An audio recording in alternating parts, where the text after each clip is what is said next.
Hello and welcome back to the VicForum 2022. Now, the language service industry has been undergoing transformation for some time, but what are some of the emerging trends that will shape the sector now and, of course, into the future? I am lucky enough to have a panel of distinguished guests with me to discuss these points. I have Anthony Pym, who is a Professor of Translation Studies at the University of Melbourne. Next to Anthony there is Jing, Professor at Western Sydney University as well. We've got Mark Painting, CEO of NAATI, back in the studio. Welcome back. Next to him is Emiliano Zucchi, the CEO of the Ethnic Communities Council of Victoria. And remotely in television land, I have Marcus Mizuki, Business Unit Manager at Polaris Language Services. How are you there?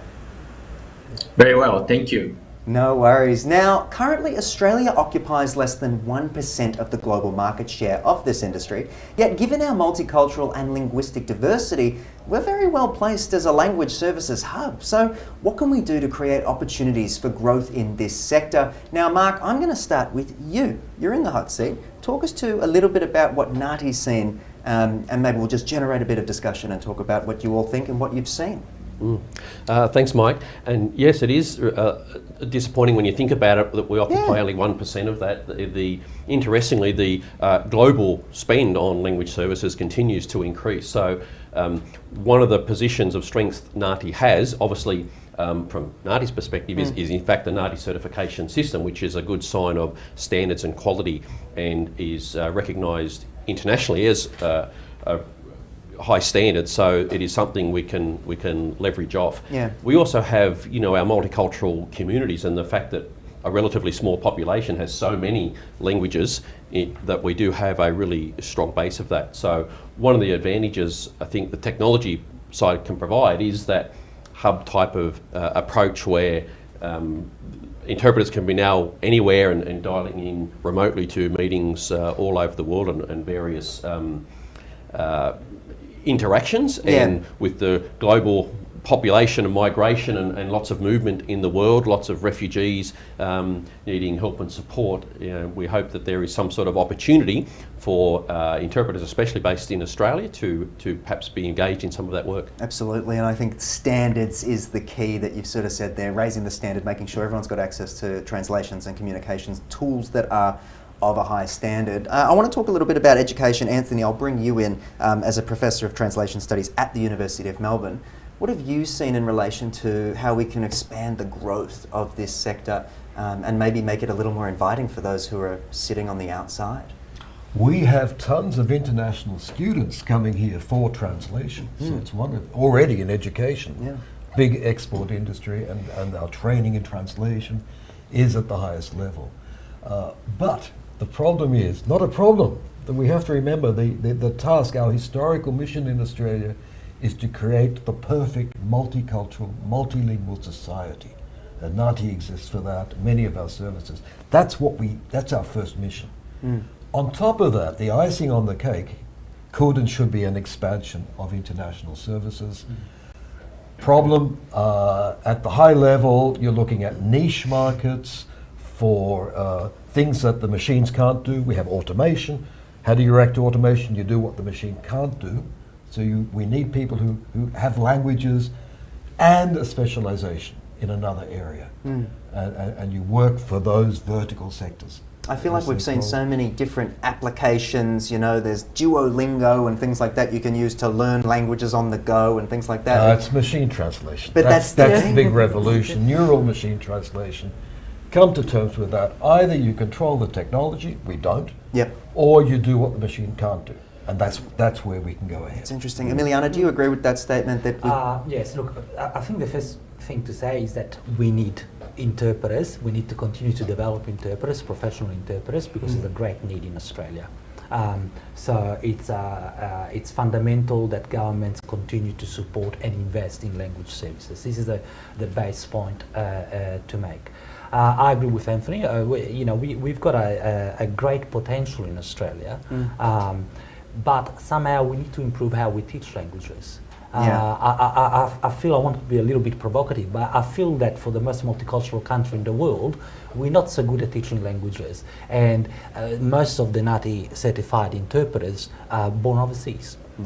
it would be great to see more Australian-born professional certified. Do you think that education should begin in schools, I primary think schools, it should education? start at primary school. I think if we look at the Scandinavian countries where they learn multiple languages from a very early age, I think that that's the way to go. At the same time, I also agree with Anthony that technology, we need to work with technology, accept and embrace it, and be the driver behind technology and not let technology override us. Right. Yes. So education, technology. Jing, what have you seen up in Sydney with the work that you've been up to? Well, more than Sydney, I suppose, but all the main points have been covered by all three gentlemen.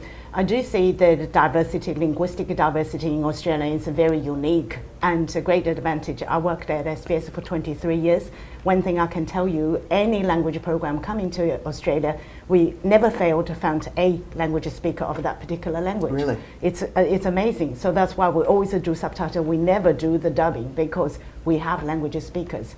But having said that, all the gentlemen have touched is one of the thing, especially technology driving the changes. Speed is a thing. So much information these days, and so fast we have to turn around. Speed is a big challenge to translators, to interpreters, to language services, and including SBS. So technology would be the drive, because only technology will make you faster. We deliver the services faster.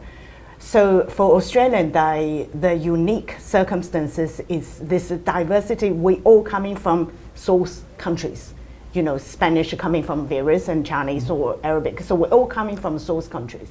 So in that sense, we are smaller in terms of data storage or data banking, machine translation. So we do need to go back. It'll be important to go back to link up with the source language country, so that we can take advantage of the software that have been developed. Isn't that interesting? Software developed by different cultures for different people. That's right, because they have a bigger data. Like in Spain it's all Spanish, so Spanish would be developed so much faster than in Australia. So that's the advantage we should take. Anthony, did you? Yeah, I mean, we build up the databases for the smaller languages. That's one of the things. I think one of the errors, though, is to think that the CALT communities, the culturally linguistically diverse communities, speak the language, therefore they can translate at the highest level in that language. And that we tried many years ago with languages for export. We thought, we'll export in the languages because they speak it. No, you need not just high level of language, but knowledge of the field. So this is going back to Emiliano. Training in languages to the highest level is to get that professional base on which you can build an industry. And I think also what's happening, Anthony, is that we have excellent students going through the university system that learn languages at the highest level, but often do it for research purposes or literary purposes. They don't go into interpreting for the community. The people that go into interpreting with the communities are typically people born overseas that come here and then get NAATI certification and then work as professional interpreters. So some of them might go into translation, but they might go into translation of literary texts or things like that. So we need to sort of bring those two together and say, no, we need the highest level of professionalism in community interpreting, not just for academic purposes. We don't study languages at universities only for academic purposes, but also for community purposes. But Emiliano, you have to pay them more. Yes. Or charge them less for They don't tuition get for literary, but literary translation is even worse. But, I'd actually like to bring in Marcus Zucchi, who's out there at the moment. Marcus, you've been tuning in. Can you tell us a little bit about what you've been thinking and what you think we maybe could be doing more based on your experience in Polaris Language Services, obviously? All right, thank you. That's a great question. So I can tell you a little bit what we have been doing in terms of technology services to shape the future of the language service industry. And I can tell you on the technology and service offering front, Mike, we have invested in our systems to facilitate the work that we do and to produce high quality translations for our clients, obviously with the help of our linguists, which are also using the latest tools and technologies out there to support their work. I can tell you we're on the final stages of developing our Interpreter Now platform, which will allow end users to quickly connect to NAATI certified interpreters. So it doesn't matter which industry you are, if you're aged care or hostels, you'll be able to use that platform if you want. And we've developed that platform based on the principles of social enterprise, so that the majority of the fees collected will actually be going to the interpreters to support the industry.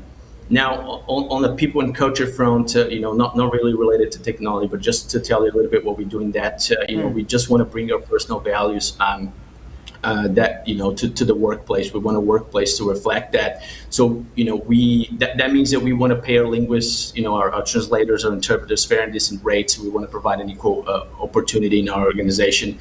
We continue to collaborate with the communities, and these are just a few of the things that we're doing, and we really pride ourselves on being an ethical translation company with a solution-focused business model, and focus on creating a sustainable industry for the next generation of translators and interpreters. Yeah, it's an interesting thing there, and a few people have brought up the speed at which we need to look at getting translations, but I'm concerned that with speed comes a lack of accuracy. Now, I understand that NAATI actually provides a certification when it comes to being accurate. Have you got the speed as well, and how do you balance those two things without losing anything, I suppose, is my question. Yeah, with most things, speed and cost and quality are all interconnected. I guess the machine aspect will increase the speed, and the expectation, of course, of customers is always to do that. And depending on the machine and the language as how well it can do that. I guess what's important is good translators, of course, don't fight with machines. They embrace it and use the best technology and apply their skill then to quality assure that output. So that's the sort of model. That's the balancing act that you guys work on. I was curious also if anyone would like to chime in to touch on the social expectation. Yes. More and more people are expecting inclusion, and multicultural communities are in the spotlight more than ever before, thankfully, but it's still, I wouldn't say there. Jing, what do you think in terms of social expectation? I think social expectation in link with technology, because there's lots of machine translation can do the translation so quickly on the spot. I think it's very important to differentiate the quality for different courses, for example. If you're traveling and just where to go and what to eat, that accuracy is not going to kill you. But if it's health information, that can be vital. So I think accuracy has definitely to be there. And the people, generally public, they have a lot of allowances for machine translation. 80%, wow, that's really wonderful. But 80%, that means 20% inaccuracy, that could be really lethal. So I think it is very important public education as well. So machine can do a lot of things, but in the meantime, we need to be very conscious and acknowledge the accuracy is vital, because accuracy is not linguistic but culture sensitivity, culture safety. It's so important to many people. Anthony, please chime in. Look, we've been doing research over the past few months on obviously COVID information in the communities in Melbourne, and what we're finding is that a lot of communities themselves are doing translations or working from official translations and then adapting to the age group, obviously the elderly, and then media. A print text can become a telephone call or a community-based video. The written becomes spoken, and this is understood and has changed behaviour in the communities.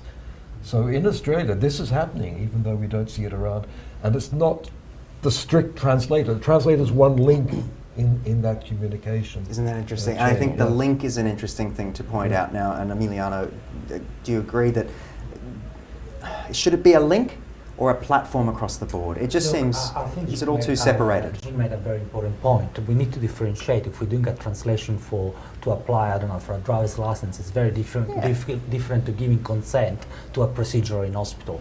So I would suggest that as much as possible, in contexts where the risk is higher, such in health or courts, in the legal system, we need to facilitate the presence of face-to-face, professionally certified NAATI interpreters, either face-to-face or by video. Telephone is something different. I think we have the technology. Let's do video. Regarding information during COVID has actually taught us a lot. But I would have liked, and the information was changing so quickly Yeah. that by the time it was translated or passed on to the community, it was dated. Yeah. So I would have preferred to see an approach whereby if the Premier is doing a Prof conference, why, just as we have Australian interpreters there, why couldn't we have NAATI certified professional interpreters in different languages, and you tune into the Arabic channel or the Italian channel, the Greek channel, and that way the information is live, consecutive, and there is not that risk that by the time it gets to the community, it's already aged. But there is that platform and expectation of, providing. Do you all agree with that? Is that something that is lacking, perhaps? Is that the right thing to say? There is something lacking when it comes to communication from our leaders, from our government? We found lots of complaints Right. from the community. Yeah, I think back to Anthony's previous point is people think you speak the language and then you can translate. Any person translate a language, it's translation, not necessarily. There are so many gaps in there. Translation needs a lot of knowledge and training, so it's not just the speaker language. So often people, including leaders, is it translated into languages? That's all done, job is done. Yeah. What was happening during COVID though is that a lot of the community were not going to Australian official channels for information on COVID, but they were going to channels of information that we could not ascertain. Social media or TV, Television or from Italy. Exactly. What telephone message? We need Australian information, Australian endorsed information delivered to that high standard. And if citizens or residents were going to other channels, it means that something was lacking. We should have been doing something. Marcus, I'll just bring you back in. And from a business standpoint, there's obviously a lot to gain. We've discussed a lot of things today, but can you distill it down to some of the major benefits and things we can look to change when it comes to growth in this sector as well? All right, I think that's a good question, Mike. So I think we touched on this a little bit. I think the language service providers of today are not going to be the same tomorrow. I think technology is slowly will change that, and companies will have to adapt what they do. They will have to have a more solution focused business model, and they have to they'll have to adapt the products that they serve to the clients. I think that's already happening, and that's going to continue to happen moving forward. Yeah, I think adaptation is a very good word to use. So just, I guess in summary, we've talked about a lot of things today, guys. So I'm looking to get a little bit of a summary from each of you, just about what we could possibly do and maybe some things we can improve on. Nobody's perfect, but we should try to improve. I'll start from this end and we'll go around. What do we have to do? Tell us what we're doing. Summarize we're the doing great discussion training. today, We have a great certification, accreditation system. We need professionals who have languages and other knowledge. Yep. Legal knowledge in some cases, marketing knowledge, etc. And think of the time zones. We didn't mention that, but time zones are really a big constraint. We can use it to our advantage or not. Just touch on that for me. I think that's an important one. Before Well, at the highest level, you need face-to-face communication to sell a really high-level product. Yep. And for interpreting, you don't want to be interpreting at 4 o'clock in the morning. Really, not on a long-term basis. So, we look at our market in our time zone: Chinese, Japanese, Malaysian, Indonesian. We can look at South America a bit as well. there's movement to be had. But yeah. Yeah, Jing, I'll go to you. Yeah, I think, we have NAATI. It's one of the only thing in the world which has been working really good. And also we have education, translation studies education is one of the best in the world. I think to move forward and to push, to put Australia in a much better position would be the technology. Okay. I think embracing technology is vital for us. And again, you see many places, including universities, I see they're sending, communication, and I said, click on Google for translation. What? So. Oh, that's an official, sometimes they say. Often people say, just click on, give you the link to the Google translation, you Google Translate. Which, as we know, can be problematic. Very, very. So I think, but the machine translation or neuro machine translation is the way to go for the speed, for the accuracy. Basically, it's a human training machine. So how much you train. And then on that that point, I would like to encourage all the language specialists and language services or language organizations should participate actively with the technology development. Unless you have your input, otherwise they go without you, and that would be the end, that we are not part of it, which will be... Very well summed up by you, Yes. Jing. Thank you. Mark, over to you. Yeah, thanks, Mike. And I think bring it back locally. I guess one of the things I want to make sure that we don't do is not learn a lot of lessons through the COVID experience. Really important, very historic event, all happened so quickly, and the tendency is to quickly move on. But the whole communication piece is so important, and I think someone mentioned before, having documenting language and the translation and output, and that's it. That's now just one piece in the chain, and we've now got to think about it rather than a translation thing as a communication project. And it starts with the source text and making that, often more digestible to begin with. Then the translation, then the contextualising it, or localising it for cultural purposes and all the rest of it, and then sharing the community. So I guess we've got to think about that as a process rather than a single transaction. Yeah. And I think one of the things that we learnt from COVID is there was lots of issues with translation initially. I think there was too much emphasis on the translation bit, and because they often were criticised unfairly because they were actually okay, but the wasn't contextualised or localised for the audience or for the consumer, whose literacy standards in their language might not have even understood. If it was translated perfectly, it still might not have been effective. So I think thinking about an effective communication process rather than just the translation. Then we talk more about that transferring that information through community leaders and so forth, which is all fine as well. What I don't want to see is that type of model replacing an official, certified professional translator, but complementing it. So you still get focus on the initial message right, a good professional translation, and then contextualising it to suit the audience. It truly should be a symbiotic relationship in that. Emiliano, we'll finish with you. Picking up from where Mark left off, I think we're all on the same page. However, I also think we should consult with the communities. What does the community want? We are experts in a way, so we see it from our, I suppose, educated or informed academic research. But what does the community want? What is the preferred way by the community? So I think perhaps we should consult with them to see how to best pass on information to them. Talk with, not to. Okay, Marcus, out there in television land, do you want to just give us your wrap and summary from today's project? Yes, absolutely. So in terms of technology, I think it's great. We need to adapt. We need to use this technology. But if you take machine translation, for example, we're not really there yet in terms of new and emerging languages that we have a lot in Australia. So I think we need to continue, as we mentioned before, education of individuals from new and emerging communities, so that they can have that NAATI certification. And we, for government organizations, we've done a lot of translations for COVID-related material for new and emerging languages. So I think it's important to continue that education so we can, have NAATI certified translators in those languages for the community. Yeah. Very well spoken. Now I'd like to thank each and every one of you for joining us on today's VicForum. It's incredible. I feel like I've learned something, and that's one of my favourite things about working with Polaris. So it's always fun to have these discussions. So I'd like to thank you all for your time and input.